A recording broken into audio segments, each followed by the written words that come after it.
नमस्कार दोस्तों, राधे राधे। कैसे हैं आप सभी? आशा करती हूँ आप लोग ठीक होंगे, खुश होंगे, स्वस्थ होंगे।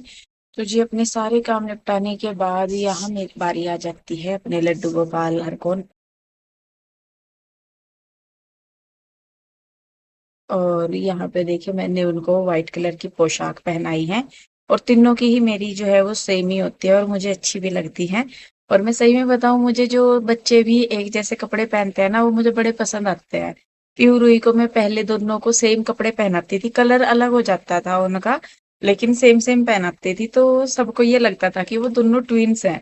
जब मैंने वीडियो बनाना स्टार्ट किया था, उसके बाद भी काफी टाइम तक यही कमेंट आते थे, पूछते थे कि जो पीहू और रूही है वो ट्विन्स है क्या, क्योंकि दोनों सेम कपड़े पहनती थी, सेम हेयर स्टाइल होता था, सब कुछ सेम सेम सा।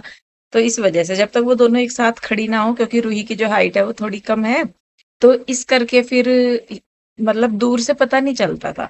तो लेकिन अब जैसे बड़ी हो गई हैं, तो वो दोनों को यूं लगता है कि मम्मा, सबको यूं लगे कि हम दोनों ने एक जैसे कपड़े पहन रखे हैं, कुछ भी, तो वो पहनती नहीं है।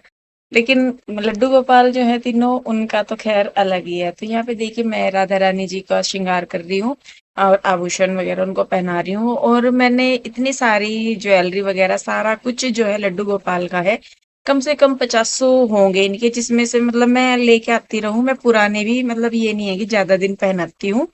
अगर उनके धागे वगैरह से निकल गया, जरा सा कुछ हो गया, तो फिर चाहे उन्होंने एक ही बार पहनी हो, मैं फिर पहनाती नहीं दोबारा उन्हें।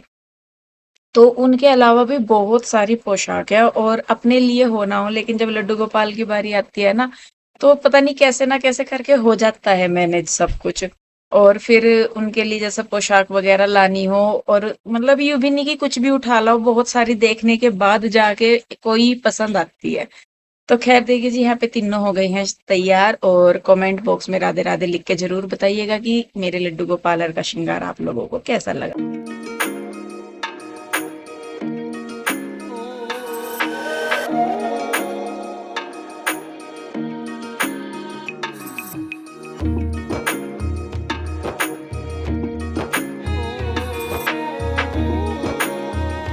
तो जी, मैं आ गई थी फिर छत पे, और ये एक दिन पहले के कपड़े थे जो मैंने सुबह ही फैलाए थे, क्योंकि किसी किसी दिन सुबह ही धूप निकल जाती है। तो उसी में ही फिर अपने जितने भी धूप से रिलेटेड काम होते हैं वो निपटाने पड़ते हैं। और अभी मुझे क्या बोलते हैं, एक्सरसाइज के लिए भी जाना था, तो उससे पहले ही मैं ये सारे काम अपने निपटा रही हूँ, क्योंकि 8:30 बजे के करीब फिर भी हो गए, डैडी भी शॉप पे जाते हैं, तो फिर दोनों हम साथ ही निकलते हैं घर से। वो अपना शॉप पे चले जाते हैं और मैं उधर अपना एक्सरसाइज वगैरह करने चली जाती हूँ। हालांकि अब, पहले तो ये था कि शॉप और वो योगा क्लासेस दोनों सेम साइड ही थी, लेकिन अब योगा क्लासेस के लिए या एक्सरसाइज वर्कआउट वगैरह के लिए मुझे दूसरी साइड जाना पड़ता है, और दुकान दूसरी साइड है। तो काफी मेरे जो है कदमों की सर्विस हो जाती है। खैर, जो जहाँ पे जाते हैं ना करने के लिए एक्सरसाइज, तो उनकी भी क्लासेज अब इधर की साइड भी स्टार्ट होंगी, जैसे ब्रांच वगैरह बन जाती है ना, तो जिधर हमारी शॉप है उधर ही होगी वो। तो मैं जा भी रही हूँ, लेकिन ये भी है कि मैंने कहा इधर हो जाए तो मेरे लिए इजी हो जाएगा कि वहीं से वहीं फिर शॉप पे चले जाओ। तो खैर जी, यहाँ पे धूप निकली थी तो गेहूं थे, मैंने कहा इनको धूप लगा देते हैं। असल में एक कट्टा रामपुर से आया था, एक नहीं, 2 कट्टे रामपुर से आए थे धुले हुए, तो उनको धूप लगानी थी, पिसवाने थे। तो फिर मैंने कहा चलो उनको धूप लगा देते हैं। एक उधर आशु के पास भिजवा दिया था, और एक जो है वो इधर था। तो ये एक कट्टा हमारे पास पहला था जो हमने खरीदे हुए थे ना, तो वो था। तो यहाँ पे गलती से वो वाले गेहूं पहले आ गए जो बिना धुले थे, तो वो कट्टों से में मुझे पता ही नहीं चला। तो यहाँ पे फिर ये धुले हुए गेहूं थे जो रामपुर से आए थे, जो मैं नीचे फैला रही। तो बस फिर मैंने कहा चलो धूप लग जाएगी इनको और सूख जाएंगे तो अच्छा है। तेज थी धूप, क्योंकि ये तो है कि बरसात के बाद जो धूप निकलती है ना, वो बहुत तेज निकलती है। तो जो काम 4 घंटे का होना, वो 2 घंटे में हो जाता है। जी देखिए, बस यहाँ पे हमने थोड़े से ऐसे ही करके गेहूं फैला दिए, और उसके बाद बस हम 2 लोग चलेंगे अपने काम। नमस्कार दोस्तों, राधे राधे। कैसे हैं आप सभी? आशा करती हूँ आप लोग ठीक होंगे, खुश होंगे। टाइम 10:30 बज रहे और मैं भी आई हूँ, हाँ, योगा क्लासेस बोल लीजिए, एक्सरसाइज वगैरह करके। और अभी नहाना है क्योंकि पसीने में हालत हो रही है ख़राब। और फिर मुझे जाना है दुकान पे, और दुकान पे जाने से पहले मुझे दोपहर के खाने की भी तैयारी करनी है। सुबह मैंने राजमा बना दिया था, अब ये थोड़ा टाइट सा हो गया।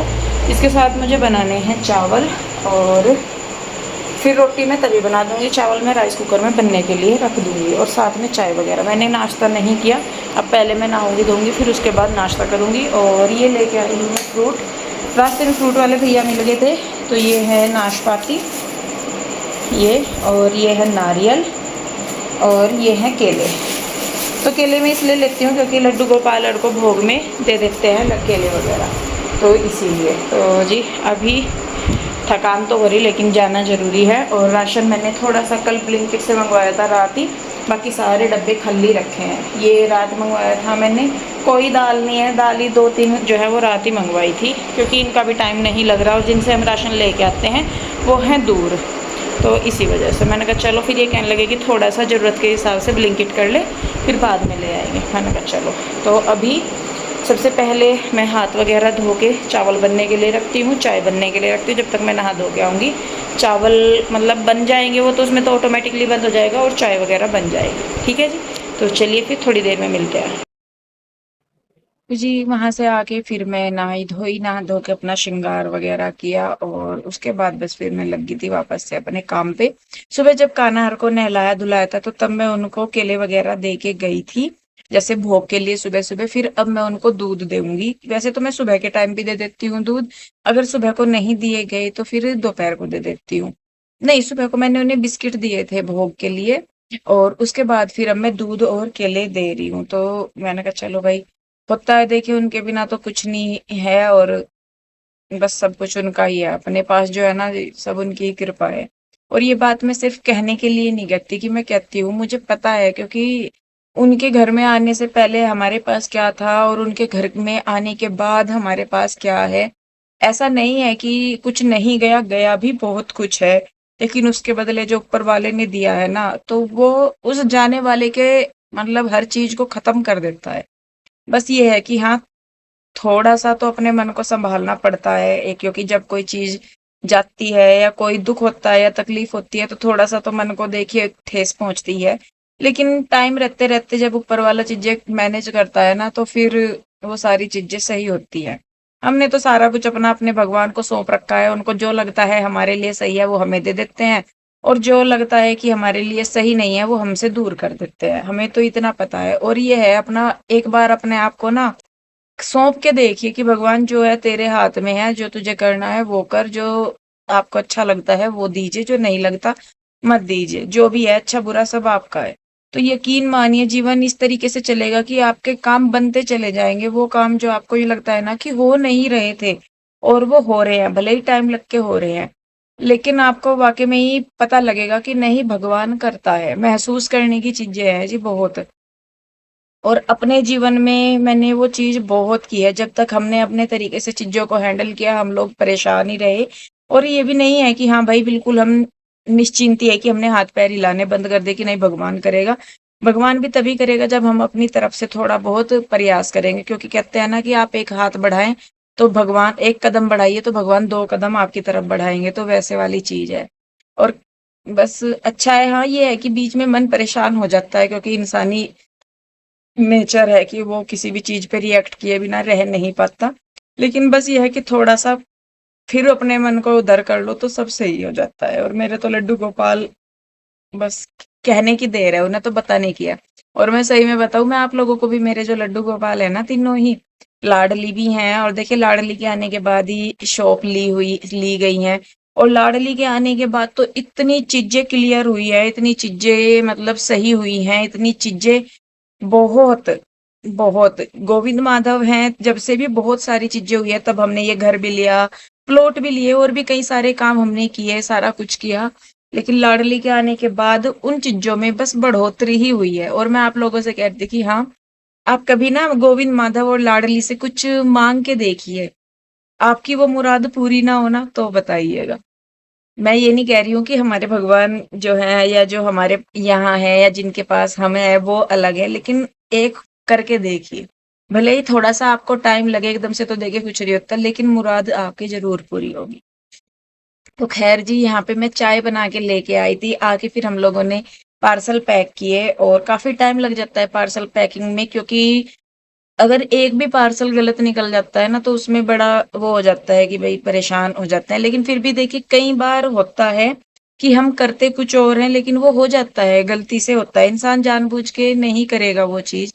तो फिर उसके बाद आशु और भी आ गए थे, फिर हम लोगों ने चाय पी, क्योंकि चाय थी तो फिर मैंने कहा चलो पी लेते हैं यहाँ पे। उसके बाद मैंने वीडियो बनाई थी, तो वो उसकी मैं बेडशीटें फोल्ड कर रही थी, तो आशु इधर देखिए वीडियो शूट कर रही है। फिर बाद में उसने भी हेल्प कराई है। आशु और जीजा जी काफी हेल्प दुकान पे कर रहे हैं और करते हैं, मतलब काफी सारी चीजों में। और ये भी है कि भाई अगर मैं थोड़ी बहुत देर नहीं भी जा रही है, मैं अपना घर का काम कर रही हूँ या कुछ भी, तो आशु को बोल देती हूँ, मैंने कहा भाई तू चली जा, क्योंकि अभी हमारी शॉप पे हम ही लोग हैं करने के लिए, अभी कोई नहीं है जो ये मतलब पीछे के जितने भी काम है, जैसे बेडशीट ओपन हो रही, कपड़े ओपन हो रहे या कुछ भी, उनको फोल्ड कर दे। तो इसीलिए हम लोग अभी सारी चीजें खुद ही मैनेज कर रहे हैं एक दूसरे की हेल्प से, और हो ही जाएगा एकदम से। तो मैंने जैसे कहा कि कुछ नहीं होता, होते होते ही सारी चीजें होती हैं।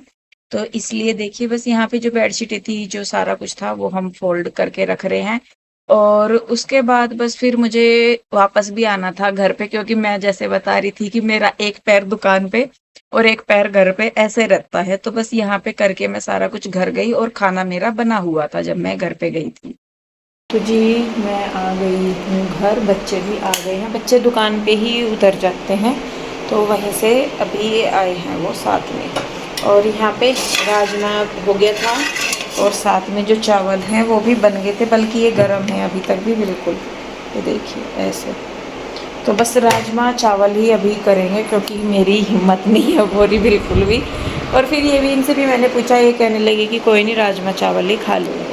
तो अभी वो हमें छोड़ के कुछ सामान वगैरह देने गए हैं, और आके फिर वो भी खाना खाएंगे, मैं भी खाना खाऊंगी। और मेरा ना कपड़ों का काम बहुत सारा रह रहा है, और बादल से भी हो रहे हैं, तो शायद बारिश भी आ सकती है, कह नहीं सकते। धूप ना हट गई और बादल से छा गए, तो खैर कोई बात नहीं, अभी पहले खाना खा लेते हैं, फिर उसके बाद देखते हैं। क्योंकि फिर मुझे 5 बजे के बाद, बाथरूम में ही टंग रहा था बेटे, 5 बजे के करीब बच्चों को फिर ट्यूशन छोड़ने जाना है। तो इसीलिए बस ये अब खाना खाएंगे थोड़ी देर, फिर ये रेस्ट करेंगे, क्योंकि फिर इनको ना क्या हो कि अब नहीं सोने के, रात को नहीं, जब तक ये नहीं आएंगे इसके डैडी तब तक नहीं सोने के। फिर सुबह को जल्दी उठना पड़े तो फिर नींद नहीं पूरी होती। फिर मैडम इनकी यूँ है कि ये तो क्लास में सो जाते हैं, कई बार होता है बच्चों का आलस आ जाता है। तो फिर मैंने कहा नहीं, तुम दिन में सो, क्योंकि ये क्या करे कि ये सोचे कि दुकान पे ही रह ले, घर ना आवे हम, और जब ट्यूशन का टाइम होगा तभी ही, तो फिर ये सोते नहीं। तो मैंने कहा नहीं यार, घर चलो, पहले सोइयो, खाना वाना खा के सो जाना, और फिर उसके बाद अपना ट्यूशन जाना। तो पहले हम लोग खाना खाते हैं, और खाने के बाद फिर थोड़ा सा रेस्ट करते हैं। तो जी देखिए बस खाना वाना खा के, ये शाम का टाइम हो गया था, मैं पहले बच्चों को गई थी ट्यूशन छोड़ने के लिए, और उसके बाद फिर मैंने अपने सारे काम किए, क्योंकि मुझे फिर दुकान पे भी जाना था। तो मेरा ये था कि मैं बच्चों को लेके वापस आके फिर दोबारा दुकान पे जाती, तो इसीलिए बस मैंने सोचा, मैंने कहा चलो जब तक बच्चे घर पे नहीं हैं तब तक मैं ये काम जो है वो कर लेती हूँ सारे अपने।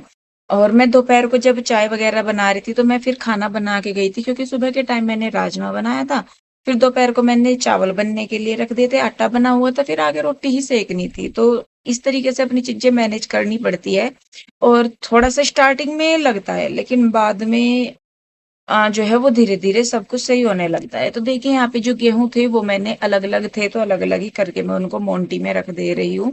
और उसके बाद क्या बोलते हैं उसको, जो कपड़े वगैरह हैं वो भी, हालांकि मेरे सारे काम हो जाते हैं, लेकिन मेरा कपड़ों का काम रह जाता है। धुल देती हूँ, फैला देती हूँ, उतार के रख देती हूँ, लेकिन उनको फोल्ड करके अलमारी में लगाने का नहीं हो रहा है, ना ही प्रेस करने का हो रहा है। और जो प्रेस वाले भैया थे, जैसे जिनसे में हम पहले कराते थे, वो उधर की साइड है जिधर हमारी पहली शॉप थी, लेकिन जिधर अब हम हैं उस वाली साइड यही कह रहे थे कि मुझे दिखा नहीं कोई। तो फिर, क्योंकि देखिए कुछ चीजों को हमें भी एडजस्ट करना पड़ेगा, जो काम मैं खुद, कहीं है ऐसे जो मैं पहले करती थी, लेकिन अब मुझे दूसरे काम को टाइम देने के लिए एक काम को इधर से छोड़ना पड़ेगा, तभी जाके होगा। तो प्रेस वाले जो है वो देख रहे हैं, मिल गए तो ठीक है, नहीं तो फिर ये है कि अपना काम करना ही करना है। बस अभी तो ये चल रहा है कि क्या बोलते हैं उसको, कि मतलब जो कपड़े पहनने हैं उन्हीं पे ही प्रेस कर लिए उठा के, ये वाला काम अभी चल रहा है। तो देखिए जी बस मैंने कपड़े वगैरह लिए, और उसके बाद नीचे जाके थोड़े बहुत काम किए, उसके बाद बच्चों को लेने जाने का टाइम हो गया था ट्यूशन।